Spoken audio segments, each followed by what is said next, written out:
Les jalons d'une transformation structurelle des ressources minières du Mali. Le président de la transition générale d'armée Assimi Goïta les pose pour mieux asseoir la souveraineté économique du Mali. L'or du Mali, dans peu de temps, sera raffiné au Mali pour qu'il brille pour le pays de Kankou Moussa. Et c'est précisément ici à Sénou, non loin de l'aéroport, que sera construite la raffinerie d'or du Mali. Concrétisation d'une promesse présidentielle datant de 2023. Et c'est une vision industrielle qui hausse le Mali au rang des rares pays africains disposant d'usines d'affinage d'or. Un pas de géant dans l'industrialisation. La raffinerie d'or du Mali est une réponse aux doléances du peuple. Pour en arriver là, l'État a revu les textes et créé une société d'État de recherche et d'exploitation minière. La pose de la première pierre de l'usine d'affinage d'or du Mali d'une capacité de 200 tonnes est la suite logique des recommandations des assises nationales de la refondation au cours desquelles le peuple malien a demandé à ce que l'or du Mali brille pour les Maliens. C'est dans ce cadre que plusieurs actions ont été initiées, à savoir l'audit du secteur minier, l'élaboration et l'adoption du code minier et aussi la loi sur le contenu local. Aussi, nous avons créé la Société d'État de recherche et d'exploitation minière et aussi nous avons eu à renégocier les contrats dans lesquels les intérêts du peuple malien n'étaient pas du tout respectés. La réalisation de la raffinerie d'or du Mali est une affirmation de notre souveraineté économique et cela permet non seulement de contrôler et surtout de suivre la traçabilité de la production d'or. Aussi, cela permet non seulement de rentabiliser les revenus tirés de l'or et de ses produits dérivés. Changement de configuration donc de l'exploitation des ressources minières avec la récupération du manque à gagner pour le Mali sur ses propres ressources. Jusque-là, le Mali se contentait de l'extraction du minerai et de l'exportation vers d'autres pays disposant d'usines d'affinage, ce qui limitait le contrôle sur la production. Mais cette usine va changer la donne en renforçant le dispositif de contrôle d'exploitation du secteur minier, une conviction présidentielle. Le plus important est que la nouvelle usine d'affinage d'or sera la seule entité à affiner l'or de toutes les sociétés minières installées au Mali. Et cela va forcément accroître le nombre d'emplois indirects et indirects pour la jeunesse malienne. Et je tiens à vous rappeler que depuis 1980 à nos jours, l'or du Mali est exporté pour affinage et vente dans les pays comme les Émirats arabes unis, l'Afrique du Sud et la Suisse. Et cela prive notre pays de revenus substantiels pour le développement de son économie. Pour la réalisation de sa raffinerie d'or, le Mali est accompagné par la Fédération de Russie à travers la société Yadran, avec laquelle le partenariat se solidifie et se diversifie pour toucher plusieurs autres secteurs de développement. Et je voudrais aussi saluer la coopération entre la Fédération de la Russie et le Mali qui ne cesse de se renforcer davantage. Et nos partenaires russes nous accompagnent dans le cadre de l'expertise et surtout dans le cadre du transfert de compétences. Et je tiens vraiment à saluer aussi particulièrement la société Yadran. Et je voudrais aussi féliciter le Premier ministre, les membres du gouvernement et surtout aussi le ministre des Mines et les demander d'être vigilants et de suivre, de respecter le délai prévu pour la construction de cette usine d'affinage d'or qui est tant attendue par le peuple malien. C'est un partenariat entre la Russie et le Mali qui se renforce aujourd'hui et qui se diversifie.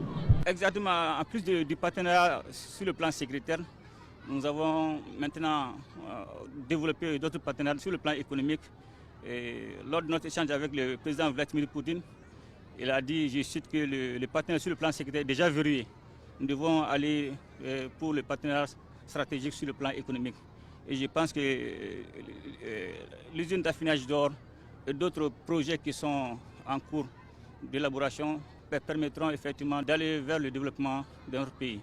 Géopolitique et géostratégie obligeant, Pas de communication sur la durée des travaux, ni le budget qui sera consacré à la construction de la raffinerie. C'est le résultat qui compte. La raffinerie d'or du Mali sera bâtie sur 5 hectares avec une capacité d'affinage de 200 tonnes d'or par an. Cette usine sera conçue selon les normes de raffinerie internationale, une autre étape de mise en œuvre du Code minier de 2023 avec une perception mieux appréciée de l'impact de l'industrie minière. De quoi rassurer les populations à qui les retombées économiques sont destinées. Elle l'exprime de vive voix.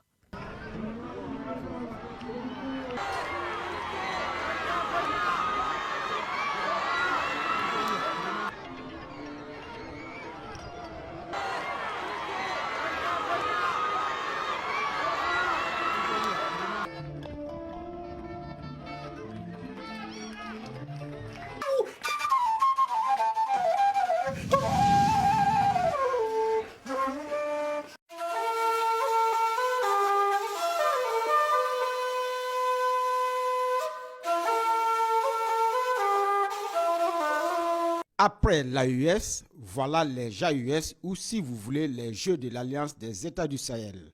Une volonté des 3 États de l'AES de multiplier les cadres allant dans le sens d'une meilleure intégration de la jeunesse de l'Alliance. La capacité du sport à mobiliser les énergies, à développer les relations humaines et des amitiés durables n'est plus à démontrer. C'est donc dans cette dynamique que s'inscrit l'organisation de la première édition des Jeux de l'Alliance des États du Sahel, prévue pour se dérouler du 21 au 28 juin 2025 à Bamako, sous les orientations éclairées de leurs excellences, le général Assimi Goïta du Mali, le capitaine Ibrahim Traoré du Burkina Faso et le général Abdourahmane Tchani du Niger. 9 disciplines sportives répondant au mieux à la diversité culturelle des 3 États du Sahel sont retenues pour ces premiers Jeux. Il s'agit du football, de la lutte traditionnelle, du bras de fer sportif, du tir à l'arc, de l'athlétisme et des arts martiaux, dont le judo, le karaté, le kung fu wushu et le taekwondo. Et le ministre Roland Somda d'ajouter que ces Jeux vont au-delà de l'événement sportif. Les Jeux de l'Alliance des États du Sahel sont bien plus qu'un événement sportif.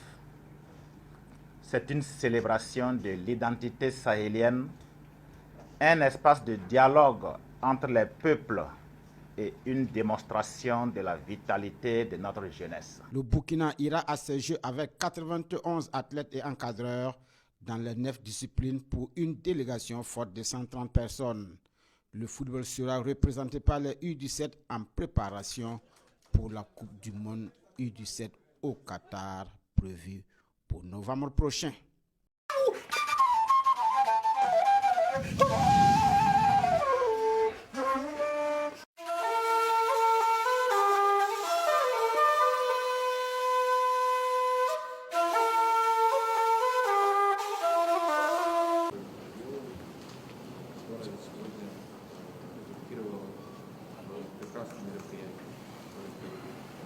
Какие будут следующие этапы этого проекта? Ну, то есть какая будет конкретика в этих проектах?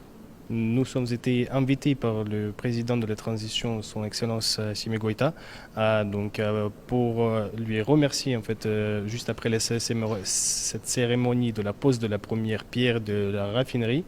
Donc ainsi, en fait, on voulait ici durant cette réunion, on a remercié le président de la transition ainsi que les autres membres en fait, du gouvernement du Mali qui sont impliqués dans ce projet important pour le pays. Tout d'abord, en fait, l'enjeu que ça représente pour la Fédération de la Russie, pour la République de Tatarstan et pour la société de Yadran, c'est un grand enjeu. Donc, c'est d'abord aussi l'importance en fait, dans nos relations bilatérales entre nos deux pays, donc, mais aussi c'est une apport en fait, économique donc, pour le Mali donc, pour se représenter sur cette scène. Effectivement, après, c'est le projet de prospection, en fait, donc de architectural, donc de construction de bâtiments. Donc, qui sont et donc aussi un apprentissage en fait pour le local, en fait, pour les personnes qui vont travailler sur cette usine, pour les Maliens qui vont travailler là-bas. Donc les délais ils sont très courts. Et on souhaite respecter ces délais courts pour que cette usine puisse être réalisée dans les délais les plus brefs possibles. Какие будут следующие этапы этого проекта? Ну, то есть какая будет конкретика в этих проектах?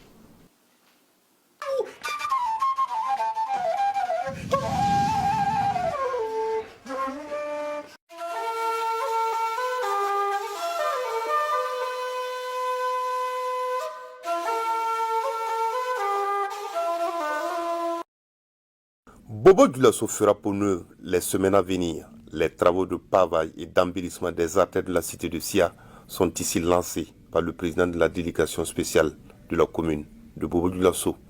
Un projet d'embellissement des villes qui s'inscrit dans le cadre de l'initiative présidentielle Faso Mebo. La cérémonie de ce matin lance de manière effective la pose de pavés dans le cadre de la composante pavage et embellissement des rues de Faso Mebo. Il vous souviendra qu'il y a 2 semaines, nous avons procédé au lancement officiel des activités de production de pavés. Et aujourd'hui, après 2 semaines de purge, nous sommes bien heureux de lancer le processus. Cette activité est beaucoup stratégique. C'est aussi une lutte contre les maladies, l'assainissement de la ville. Vous savez, quand la ville est pleine de pavés comme ça, la maladie ne pourra que reculer. Cela sous-entend qu'il y aura la propriété. Ça sera bien balayé et la ville sera propre et les maladies vont reculer. Des populations appelées à se mobiliser autour de cette initiative afin de contribuer à la viabilité de la cité. Je suis là ce matin pour travailler. Je n'ai pas d'argent, mais c'est ma façon à moi de contribuer au développement et à l'embellissement de la ville. J'invite tout le monde à se mobiliser autour de ces travaux. La commune de Bobo Dioulasso sera là vendredi au titre des agents, des travailleurs de la mairie avec la contribution et aussi prendra une part active avec le travail de la journée du vendredi. Donc c'est une invite à en faire autant, un sac de ciment, du sable, du couage, tout ce qui peut aider. Et celui qui peut aussi être volontaire, il peut venir travailler. Pour rappel, les dons et contributions à l'initiative Faso Mebo sont recevables sur le site du village artisanal de la ville de Bobo Dioulasso.